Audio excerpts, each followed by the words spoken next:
What's this? Comic book collector host Frank Gorshin held hostage by the evil Neville? Now that I've captured you, you'll never make it to the taping of Comic Book Collector. But I gotta! Now that I've stopped you, no one will learn about comic books. They'll all be mine. If there was only some way.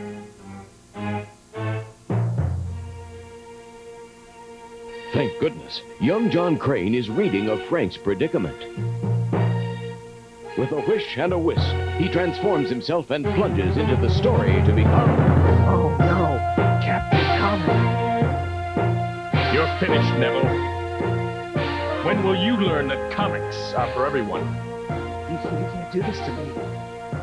With the evil Neville stopped, Captain Comic whisks Frank to the taping of Comic Book Collector. Hi, I'm Frank Gorshin. This is Comic Book Collector. You know, comic book collecting today is perhaps the most exciting hobby around. That's right. At one time, comic books were thought of as kid stuff, but today the comic book has grown up.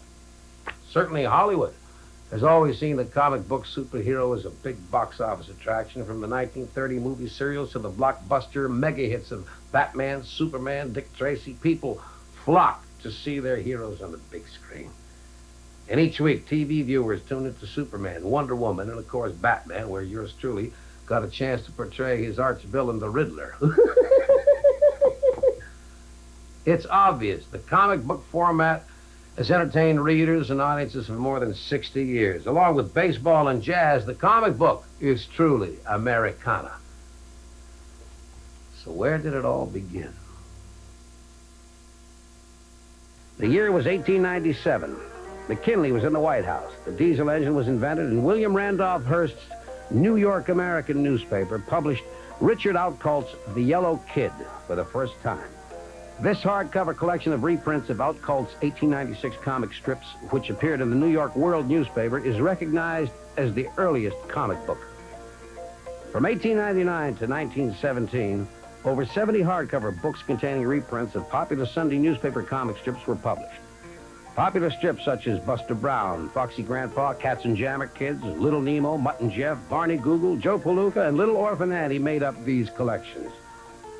In 1917, the Saulfield Publishing Company was the first to use the term comic book. The book featured reprints of Clancy the Cop strips, and it actually entitled itself Comic Book. In 1922, MB Publishing issued the first monthly comic, which featured one strip per issue. It was called Comic Monthly. 7 years later, George Delacorte of Dell Publishing produced the first comic books that featured original strips. The first of these, entitled The Funnies, failed to gain acceptance. One of the main reasons may have been that the comic books sold in traditional newspaper size, and the public felt as though they were buying an incomplete newspaper. Also available at the time was The Big Little Book, published by Whitman Publishing Company. The first issue contained The Adventures of Dick Tracy. The books were 300 to 400 pages in length.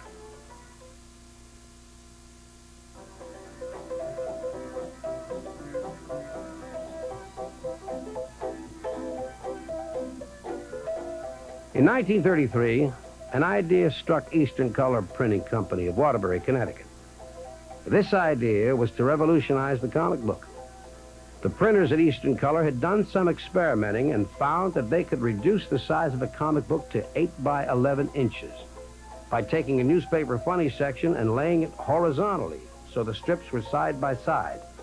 With this new method of printing comic books, Eastern executive Harry Wildenberg obtained newspaper reprints of strips such as Mutt and Jeff, Hairbreath Harry, and Joe Palooka as contents for his new comics.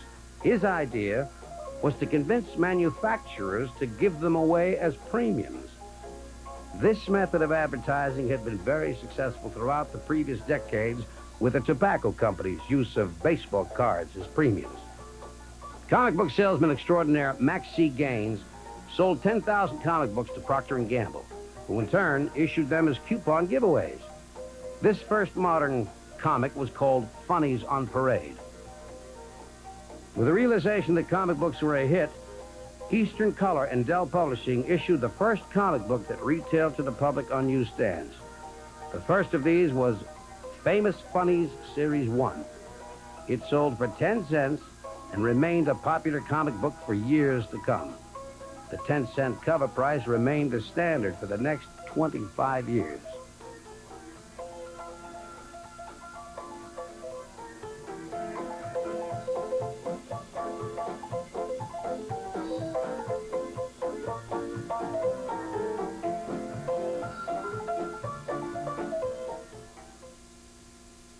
Well, look, Pilgrim's up in the sky. It's a bird.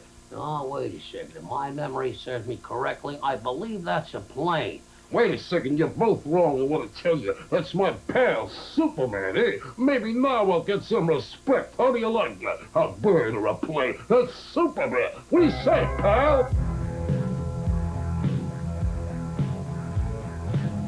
Superman debuted in Action Comics #1. It was written by Jerry Siegel and drawn by Joe Shuster. The Man of Steel's appearance on the cover truly ignited what's referred to as the golden age of comics. No other comic book has been more important than this one, and certainly no other superhero has been more imitated or inspiring than Superman. A year later, DC's Detective Comics #27 debuted The Batman.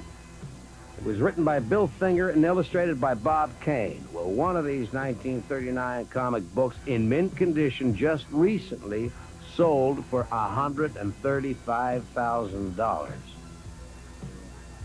Kane, a young illustrator working for DC, was inspired by the success of the Superman character. At the time, Kane was earning $35 a week, while at the same time Siegel and Shuster were earning $800 apiece for their work on Superman. As legend has it, Kane worked up the Batman character over a weekend. Influenced by Da Vinci's Flying Machine and the film The Bat Whispers, Kane created the original Batman. Although Superman and Batman shared a huge financial success, their personalities as superheroes were as different as day and night.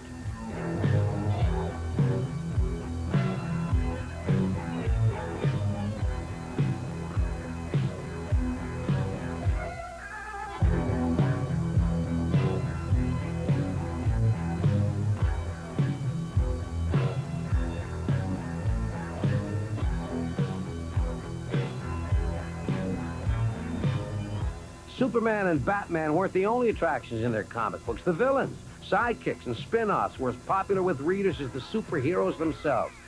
That's right. Wait till you get a load of this.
In 1964, a gentleman had nothing to do on a long airplane flight, so he picked up a copy of Batman and was hooked.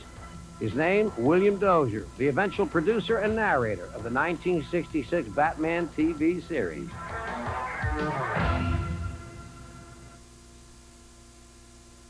By 1940, the original comic books surpassed the Sunday reprints in newsstand sales. Publishers like Fawcett, Centaur, Fox Features, and Harry A. Chesler syndicates, among others, began introducing titles featuring science fiction, fantasy, war, and animals. It was evident that the comic book market was booming and readers were embracing these new characters as well as the new and exciting superheroes. Max C. Gaines left DC Comics in 1945 and opened up his own company, EC, which began an unsuccessful run of comic books entitled Picture Stories from the Bible and Stories from American History. At the time, EC stood for Educational Comics, which by 1947 was changed to Entertaining Comics by Max C. Gaines' son, William, who was now running the show. When I was a kid, I read science fiction pulps and horror pulps, and they were my favorite reading. So basically, I was putting into comic books the same kind of stuff that I had read as a kid. And since no one had done quite the same thing in comics before, although it was all stuff in pulps, my comics were unique for a while, so everybody imitated them. We had a tremendously talented staff. The stories were good. The artists were the best in the field. And we just put out very good comics. Today, many collectors agree that William Gaines's EC Comics are the finest examples of the comic book form. With dramatic illustrations, provocative storylines and titles, and cutting-edge humor, EC's unparalleled standards attracted all the top artists.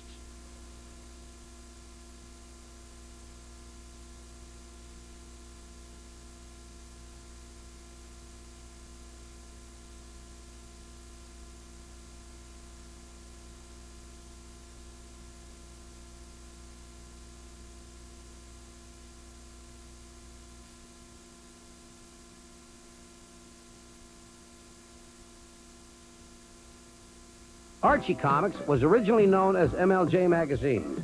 The initials came from its founders, Morris Coyne, Louis Cybercleet, and John Goldwaters.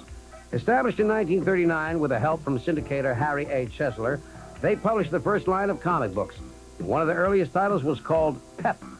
And, as Victor Garlick tells us, Archie is still alive and well in Riverdale, USA.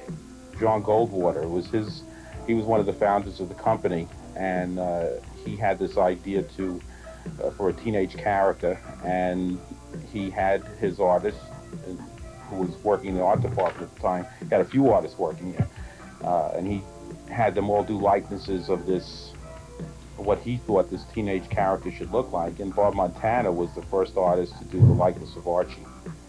And so they put the first story of Archie and Pep, and it really took off. There was a very big response to it. It was during the war, and there was a lot of attention drawn to it because it was that tie-in with home and, a lot of soldiers being away overseas and the whole family unit. And so Archie became very popular. They published the first book in '42, and the rest is history. He was not a superhero, and he was very believable, and that's why Archie's still popular today. He's always remained contemporary with the times, and it's not like he's stood still. I mean, you read Archie stories now, they're certainly a lot different than they were back in the '40s. Quite recently, we added quite a few new titles to the list. One of our most successful ones being Veronica, the Veronica title, and in each issue she travels to a different place. The first one she traveled, it was Veronica in Paris, and Veronica in Germany, Veronica in Mexico. Now we are working on an issue now where Veronica goes to Russia.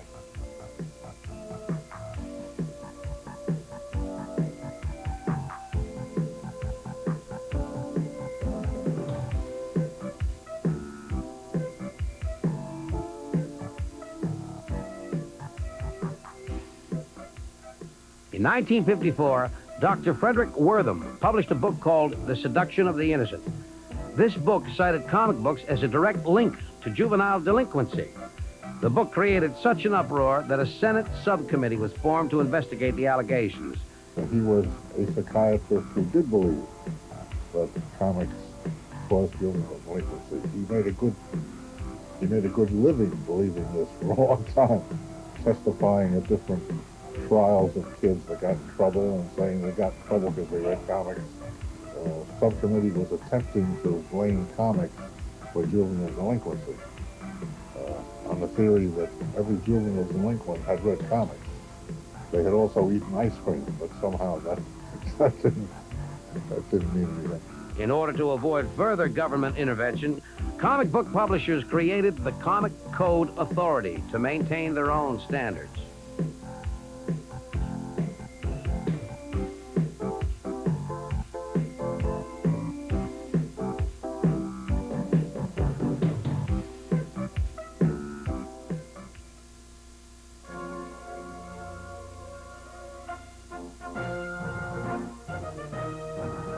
The reissue of DC's The Flash, a 1940s superhero, is cited as launching what is referred to as the Silver Age.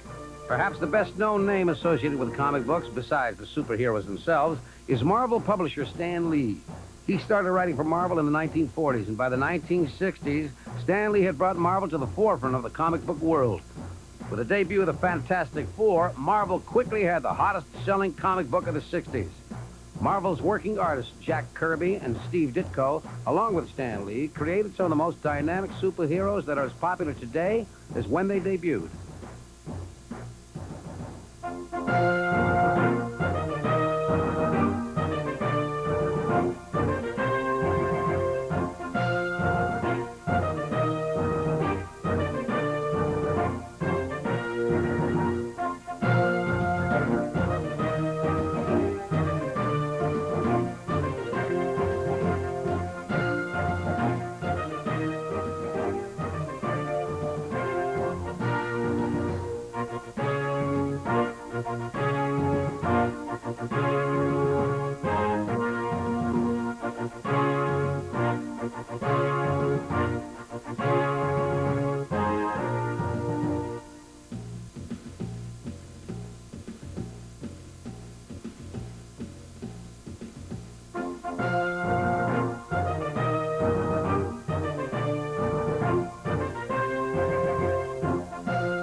Everybody knows Jerry Lewis, Lucille Ball, and the Three Stooges from the world of Hollywood. But did you know they all have appeared in comic books?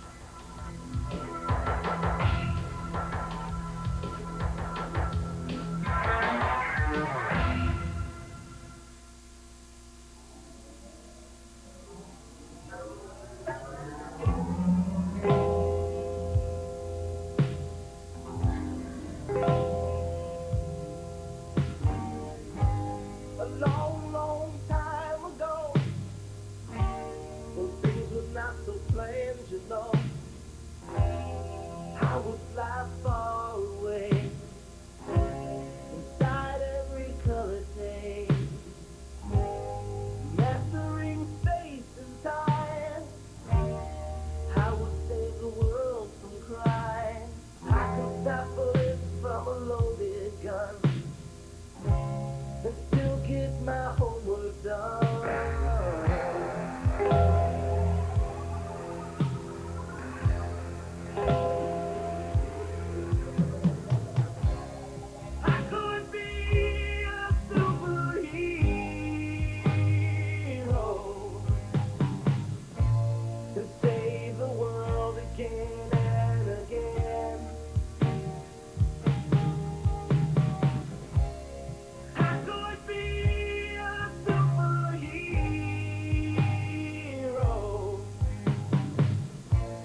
In the 1980s, the newsstand was no longer the dominant place to purchase comics.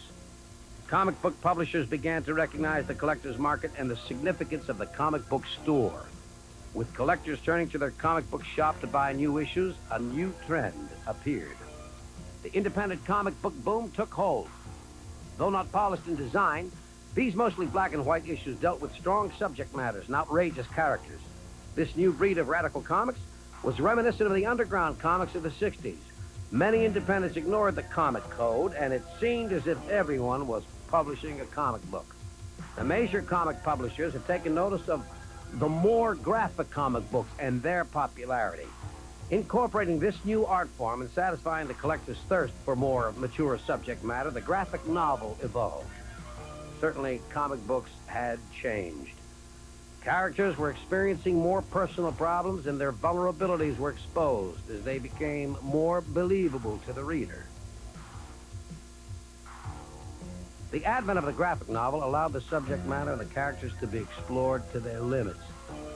The most influential of the graphic novels are The Dark Knight by Frank Miller, which was an inspiration for the movie Batman, DC's Watchmen, Arkham Asylum, as well as Faust and Stray Toasters.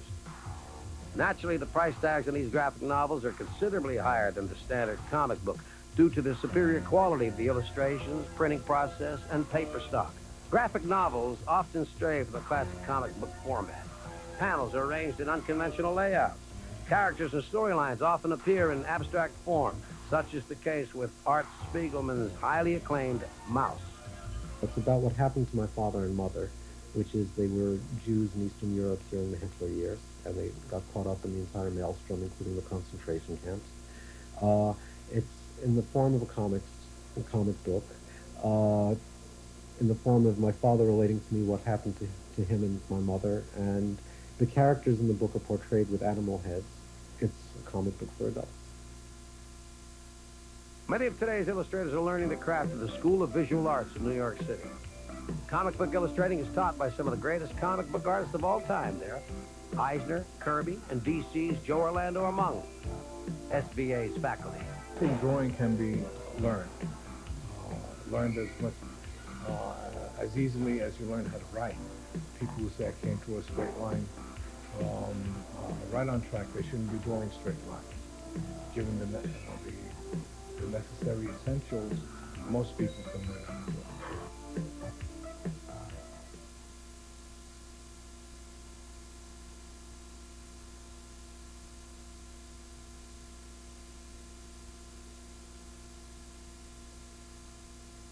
One of the most important things about being a collector is knowing how to take care of your comics.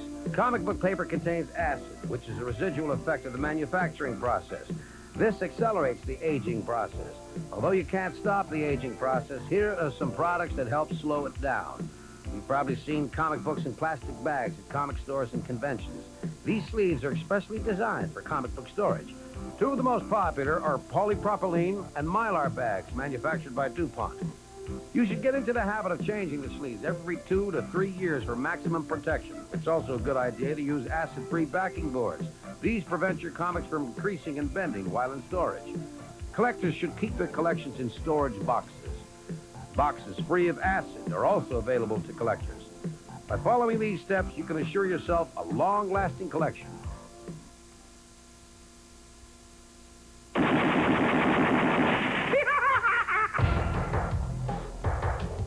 You all know Captain America, the Incredible Hulk, and the Mighty Thor, but 1967 Marvel's Nut Brand Ek #3 showed them in a slightly different way, where it was now Charlie America, the Incredible Bulk, and the Mighty Thor fighting crime. The condition of a comic book is vitally important in determining its value. The following is a list to help you determine the various conditions.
The Comic Buyer's Guide is published weekly by Krause Publications of Iola, Wisconsin. It'll help you find out the value of comic books, how to buy and sell by mail, and what you need to know to keep abreast of everything happening in the hobby. You'll be able to find the latest issue at your local comic book store. Along with Krause, there are other comic book guides and catalogs that range in subject and can satisfy the beginner or advanced collector. Krause also publishes a price guide, and along with Overstreet's official comic book price guide, you'll be able to determine the value of every comic book ever made. Comics are listed by year and title and are priced according to its condition. But remember, if you're selling your comic books, expect dealers to offer a lower price than listed.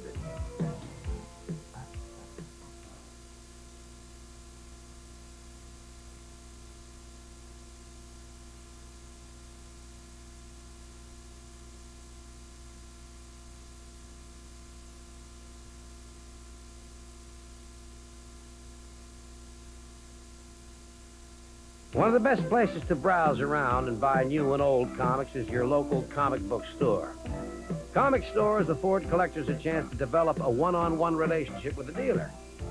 Comics are no longer for kids. It's taken a tremendous turn for adults.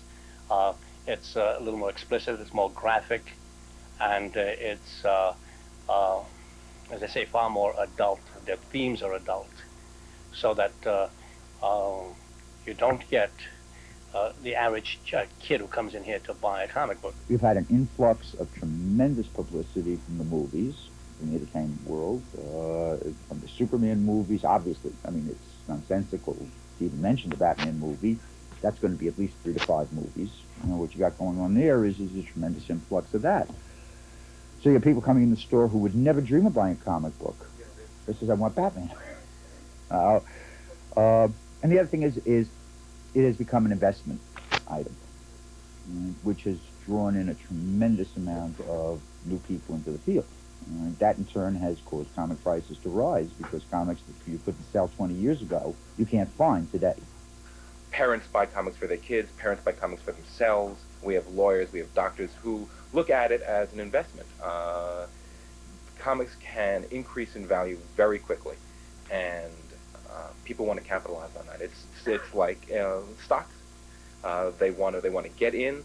They want to get the popular titles. They want to ask me what's going to go up next month, what's going to be of value, and that's what we do. We try to guide the people who are into it for investor into the books that are going to increase in value. But then there's a whole other realm of the hardcore fan who's been buying for 20 years or 15 years, and they love the stories, they love the art. And it's like it's a marriage between the two types of collectors. Well, there's so many comics to collect. I would say the first thing is find something you like. Find something you really appreciate. More than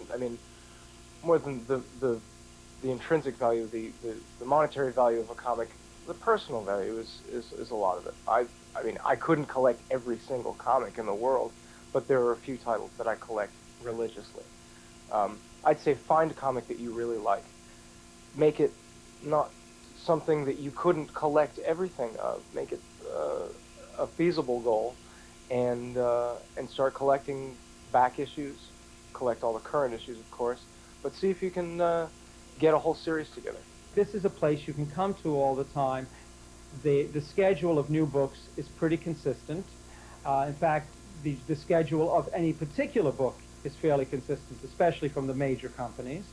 And this will allow you, the amount of copies that a store will carry will usually allow you to be sure you get a copy. And many stores offer a subscription service, whereas you can give them a list of the books that you collect, and they will pull them for you. So you can come in 3, 4, 5 days later. How do you start to collect anything? All right? You develop an interest in it, and then you want to pursue the interest. All across the country, collectors also look forward to weekend conventions. Collectors can find almost every comic ever made at these cons. You'll find that dealers specialize in certain categories of comics. You usually get your best buys at these shows, but remember to shop around because many dealers carry the same stock and prices may vary. At these shows, you'll also have a chance to meet some of the top illustrators and publishers and celebrities who've portrayed comic book characters. We're longtime readers of comics, and we enjoy the work that the professionals in the field are doing, and this is a chance really for fans of comics and readers to get together with each other and also to meet some of their favorites, and that's the idea behind the convention. It's a social event, also a business event in a certain sense, but more or less for everyone to get together and celebrate their love of comics. And we've been doing this for many years, and as fans ourselves, it's really a pleasure to see all the people turn out to enjoy the show with us. Well, thanks for looking and listening. For the Comic Book Collector, I'm Frank Gorshin.